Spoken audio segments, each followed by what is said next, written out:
Now that was an absolute madness. Well, hello and welcome back to my channel, everybody. If you guys are new here, my name is Nush and I make reactions here on YouTube. But right now, we are not going to be making a reaction video. We are going to be discussing today's antics. So Eurovision 2023 tickets went on sale today and we all knew, let's be honest, we all knew this was not going to be plain sailing. But boy, did we think that it was going to be so goddamn hard to get one ticket. No, I don't think so. I have never actually gone to Eurovision.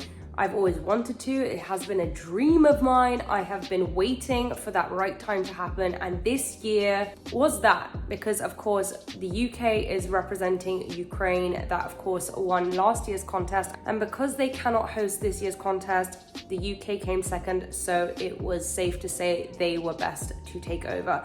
I was really happy about it. I thought that this was going to be a really fun time for us UK Eurovision fans to be able to go to the contest and first of all meet. I haven't really met any of you in person, and I also couldn't leave the United States for a really long time because I was applying for a marriage visa, which took a very long time. But let's not get into the USA politics here because we all know that's not a simple situation. This morning, I woke up very early, the crack of dawn, like all of us, I'm sure, and got into the waiting room and I got in the queue. I was on the phone to Oz. Let's manifest positive stuff.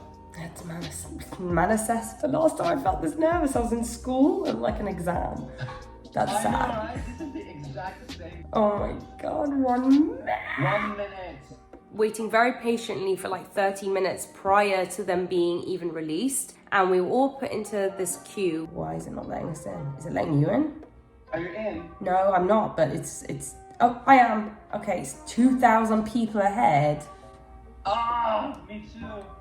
Said 2,000 plus people. It was going very, very slowly, but we were patient. I had 5 tabs open. I was also speaking to everyone in Eurovision Tea, and I'm also part of a few different Eurovision groups, and everyone was looking and everyone was on there at the same time. Oz managed to get through for semi-final 2, and he managed to purchase some tickets, which was great. I don't care. Sell your soul if you have to for this. Yes, keep me updated with your marketing emails. I want everything.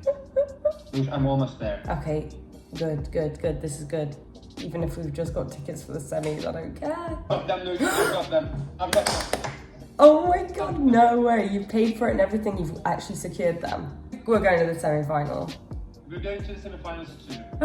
Okay, we got something. All right, okay, back to the final. But I waited then for all 3 of them and final automatically said sold out. No, it's not letting me either. No.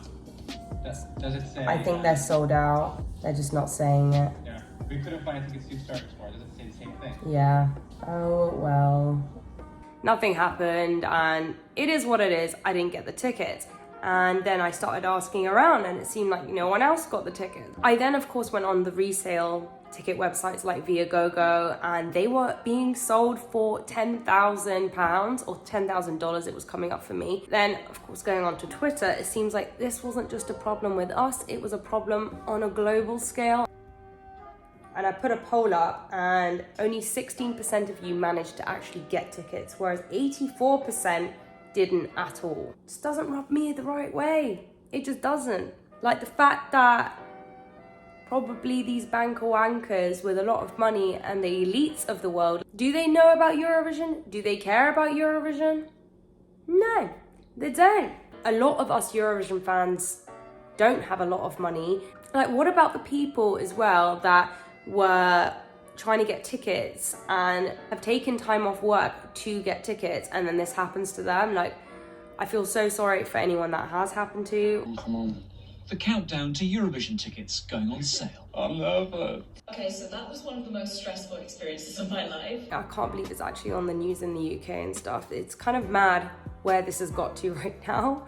And yeah, there's so many other things going on in the world that we should be focusing on and taking priority. So I don't want to say that Eurovision is everything, because it isn't. We're so lucky to even be able to pay money to go to something like this. I know Eurovision is a TV show and it's a business at the end of the day, But don't think it's very fair for Eurovision to use number one Ticketmaster, which is what we were using to buy the tickets, which we have known has some issues when it comes to this, with bots buying tickets and then reselling them for a ridiculous amount of money. This has happened before. So if you know this is gonna happen, and you know something like Eurovision, which is predominantly fan-based from around the world, I mean, everything's fan-based really. But in the next few years, I just hope that the people that organize Eurovision, like the EBU, and whoever's hosting the contest realizes that it is very important to us to be able to have those opportunities. It has always been something that us fans use this as an escape. It is very important to us to be able to do that. Now, we can do that from our homes on the TV. I've done that every single year since I remember Eurovision, and that's been amazing. I love that whole aspect about with being around your friends and getting the TV on and just drinks and joking around, and it's meant to be fun, you know? This year's obvious corruptions have made me kind of see it in a very different light, and it's making it takes away from that magic. After Poland's entry with the whole controversy there, which if you don't know what happened, so Poland picked Blanka with the song Solo. I kept getting messages from everyone saying that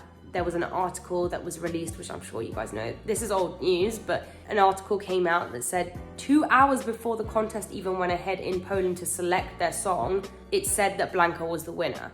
So, and it's not the first country that's done this. It definitely isn't this year from other countries, and in previous years, this does happen. I'm not stupid, we're not stupid. The people's vote didn't win at the end of the day, and the majority of the people in Poland didn't get to see the person that they truly voted for go forward to Eurovision. And there should always be some kind of jury deciding factor here, you know, because to give a professional opinion in that, but when none of the votes are being counted for, then people aren't gonna vote.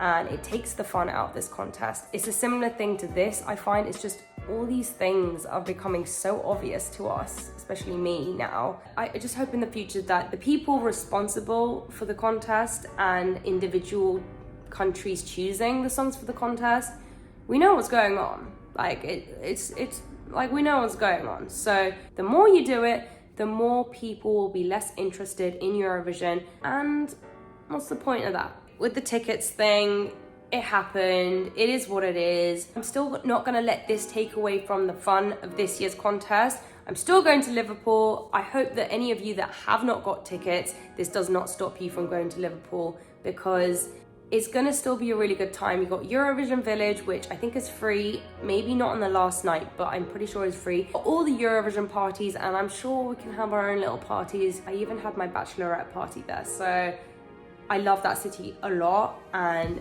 we're all gonna have a really good time. Let's try not let this get to us too much, because as I said, there's nothing we can do, and we've only got a few more songs left. So far I think it's been an amazing journey and season. I know it hasn't been the strongest for a lot of people, and even for me, I don't think this is a really, really strong year, but there's still some amazing songs this year. The songs that I have on my playlist that I listen to on a day-to-day. So there is good that's come out of this, and let's just enjoy with what we have, and I'll leave it to that. Okay, I have talked for far too long. I think we should get back to some fun stuff. So I'm gonna go react to, I think it's Switzerland's song that's come out today.